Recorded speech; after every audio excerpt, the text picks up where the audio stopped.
Okay, today's last lecture covers what is referred to as self-inductance. Self-inductance then leads to the last couple of topics here prior to the AP Physics exam itself.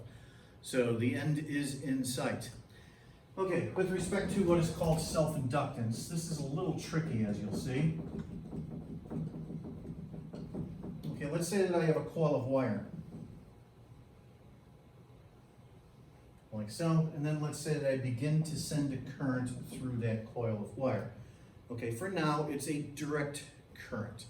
The direct current, however, over a very short period of time, goes from a value of 0 to then achieving what is referred to as the steady state current.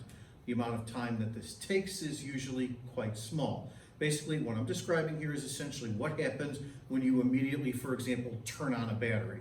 When you turn on a battery, the current does not instantaneously go from 0 to some value. It goes from 0 to some value over some interval of time. So then therefore, for a very short period of time, you're going to have a changing value to the current. This then creates a changing magnetic field. Now let me go ahead and begin to draw here just a dipole magnetic field once again, like so.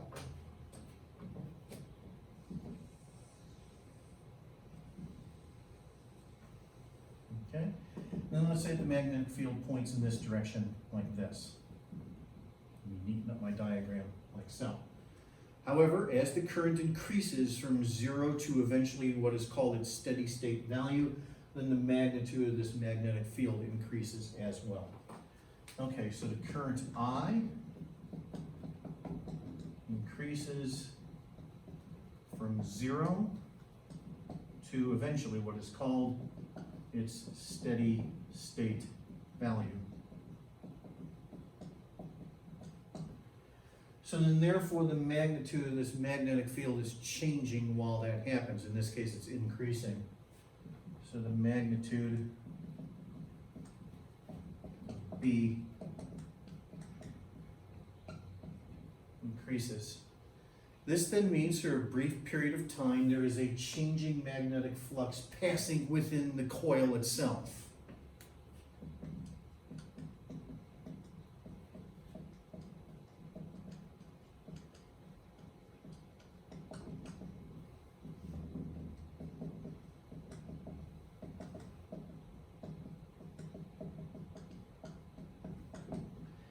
This then means that an EMF is induced within the coil. This is referred to as a counter EMF.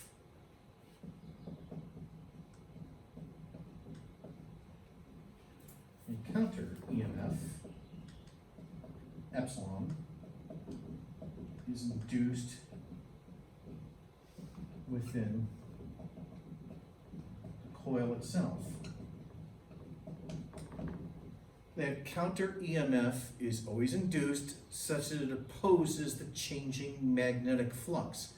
It's almost as if a little battery, that's how I tend to think of it, it's almost as if a little battery appears within the solenoid itself that pushes back against the current. So you ultimately end up then with a counter EMF, as it's called, that points in this direction on this simple diagram. Once again, recall from Faraday's law that the induced EMF is always going to oppose the changing magnetic flux. So if you start to increase the magnetic flux through the coil, you then generate, or you rather induce, a counter EMF which then seeks to oppose that. That's this value here. Okay, now here's then how we start to describe this mathematically. First of all, you have the flux itself that is passing through the coil. Through an individual loop, the flux is just phi sub b. However, if you have n turns associated with the wire, then we multiply the flux by capital N. This value that is passing through the solenoid itself is proportional to the current I. This expression here is the magnetic equivalent of the following when charging up a capacitor. So recall from chapter 24 that the amount of charge that you can store in a capacitor is proportional to the voltage. And recall that the proportionality was a geometrical property of the electrical plates themselves. That's the capacitance C. there is a magnetic equivalent. The magnetic equivalent, like capacitance C, depends upon the geometry of the coil itself. This is referred to as the self-inductance, and the self-inductance is referred to as capital L.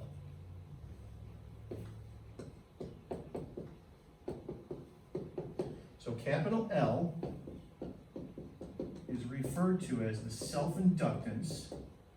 It's the magnetic equivalent of the capacitance. It's geometry.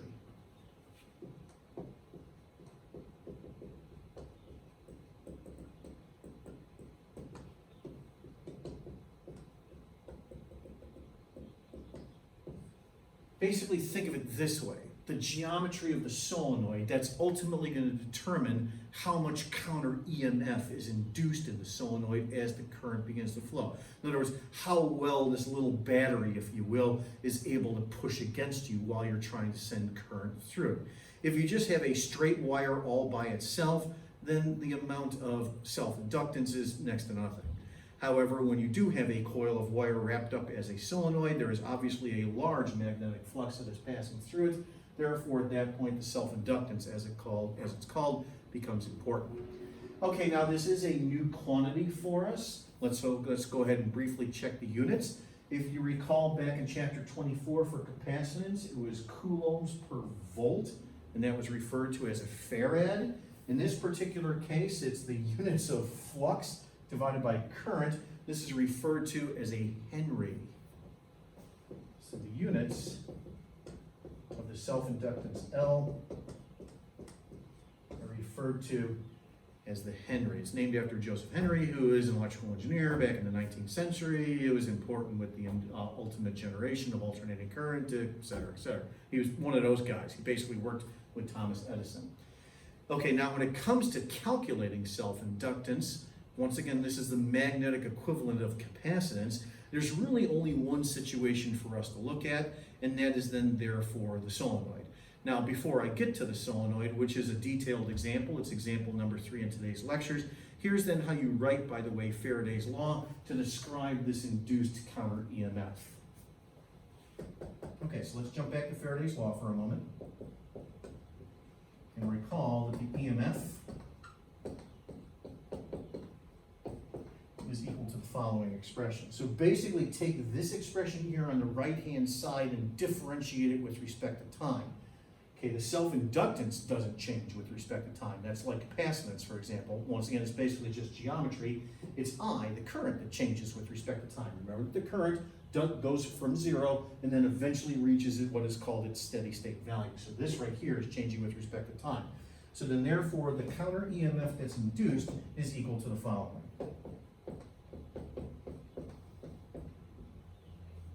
This expression here, okay?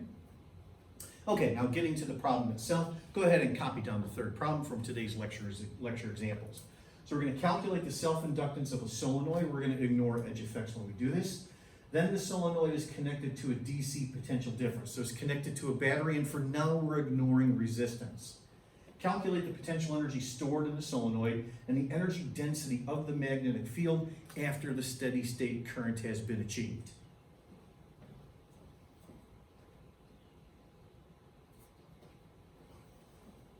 Okay, let me begin to draw up a situation for us.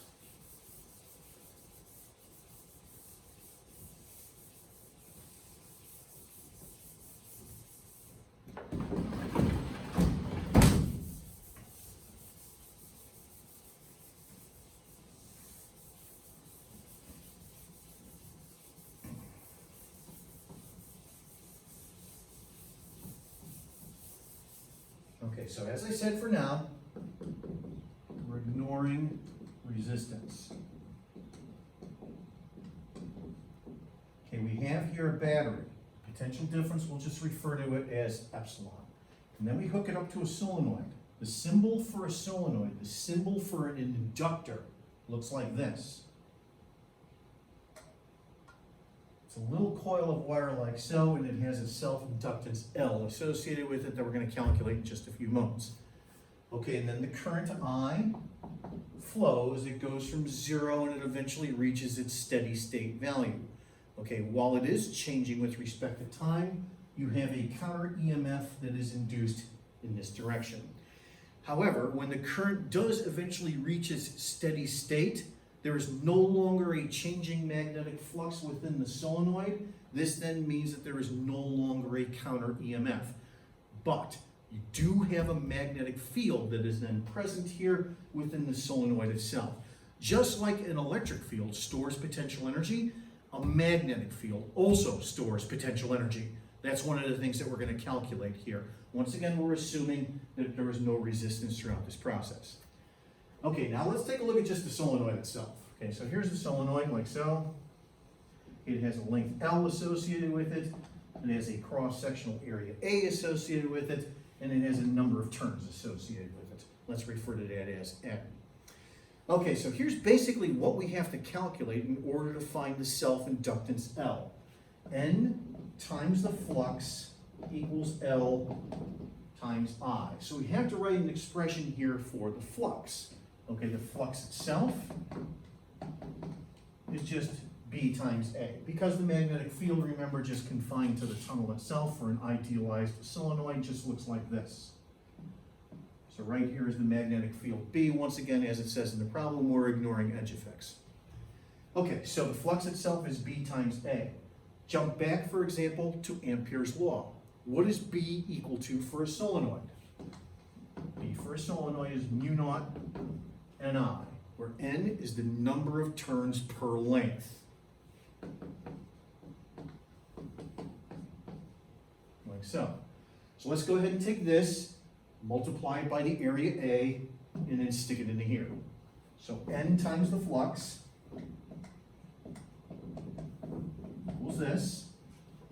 Okay, let's replace B then with this. So if I replace B and then multiply N times N, gives you N squared, like so, times the area A, times the current I, like so, and then divided by the length L. This then equals L times I. Notice that the current I cancels. Like so. And then the self-inductance itself, L, equals the following expression. Notice that it's basically a constant multiplied by geometry. The number of coils in the solenoid itself, its area, and its length. This right here is basically the magnetic equivalent of calculating the following for capacitance for a parallel plate capacitor. So once again from chapter 24.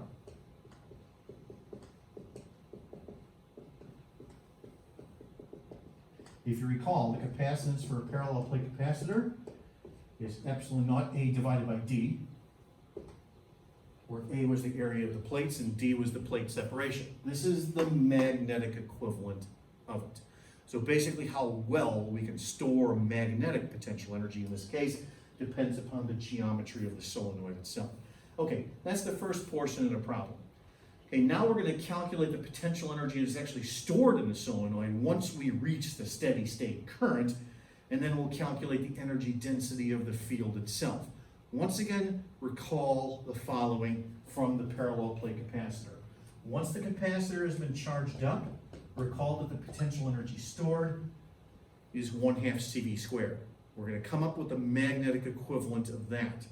And then what I did back in chapter 24 was I took this value for the potential energy and I divided out by the volume of the space between the plates. That then gave us the energy density associated with the electric field.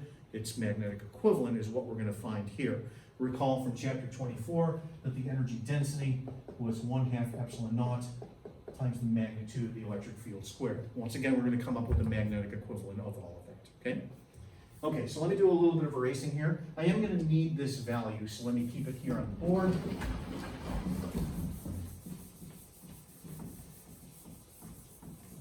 I'm also going to need this value here for the magnetic field of the solenoid itself. So let me go ahead and keep those two terms, okay?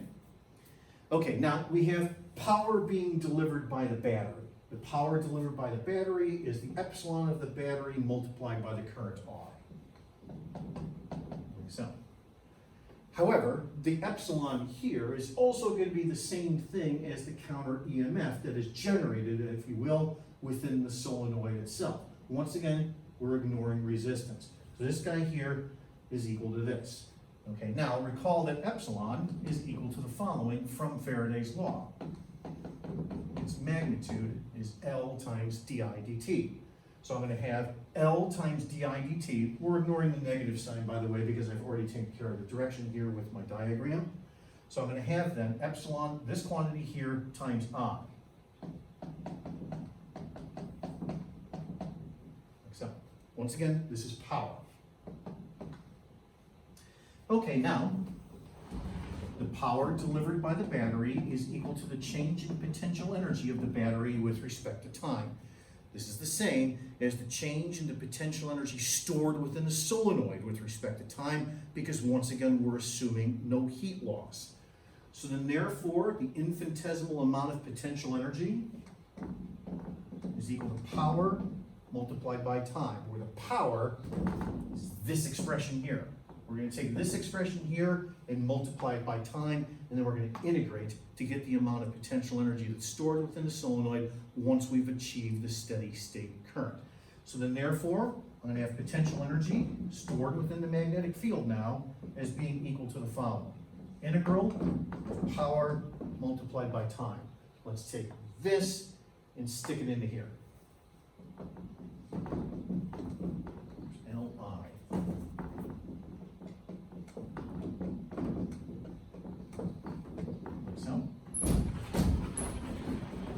So take a look at that. Okay, dt cancels, like so.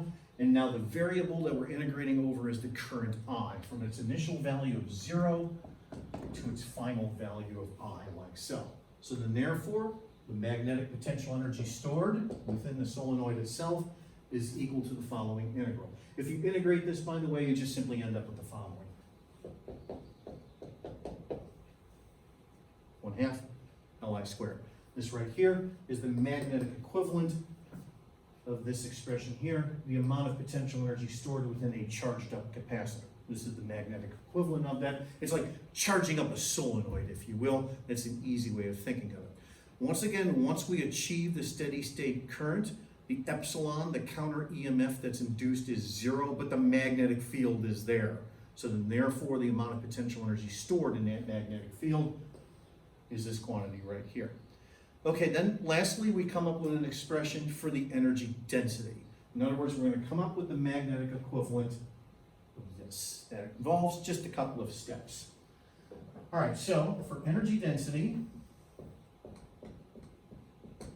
what I'm eventually going to do is I'm going to take this potential energy here in just a few moments and I'm going to divide it by the volume. The volume specifically of the solenoid itself. The volume of the solenoid is its area multiplied by its length, small l. We'll do that, however, as the last step. Okay, let me go ahead and basically manipulate this expression here a little bit. In order to do so, let me go ahead and take it here, the self-inductance, and plug it into the expression.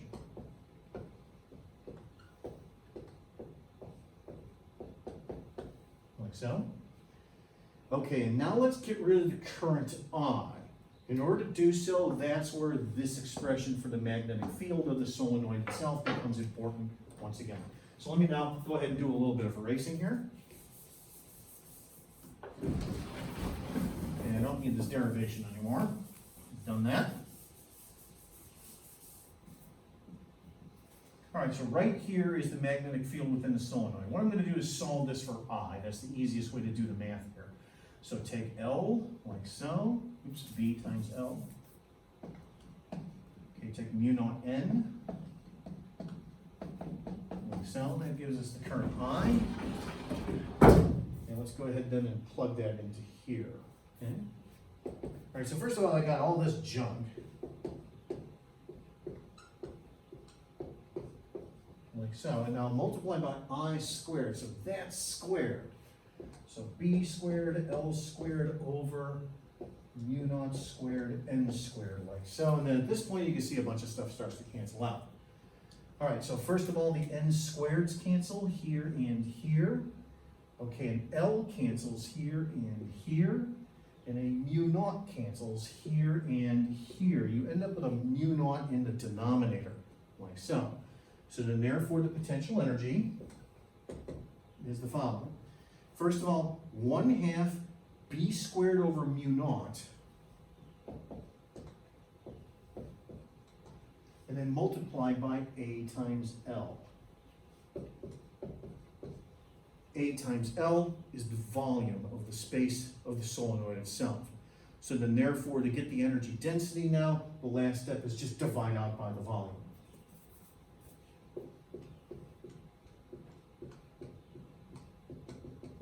All right, so the energy density, this is once again a little u. It's a lowercase u. So it's equal to the potential energy divided by the volume, A times L. That then gives us this. Like so. So this is the magnetic equivalent of this expression here. Once again, these expressions here are giving us a more fundamental insight into exactly what is meant by potential energy. Energy based upon position. Well, it's specifically a position within a vector field, whether it be a gravitational field, an electric field, as we saw back in chapter 24, or now here, a magnetic field in chapter 29. Okay, this concludes today's series of lectures. Today's shirt was obituary.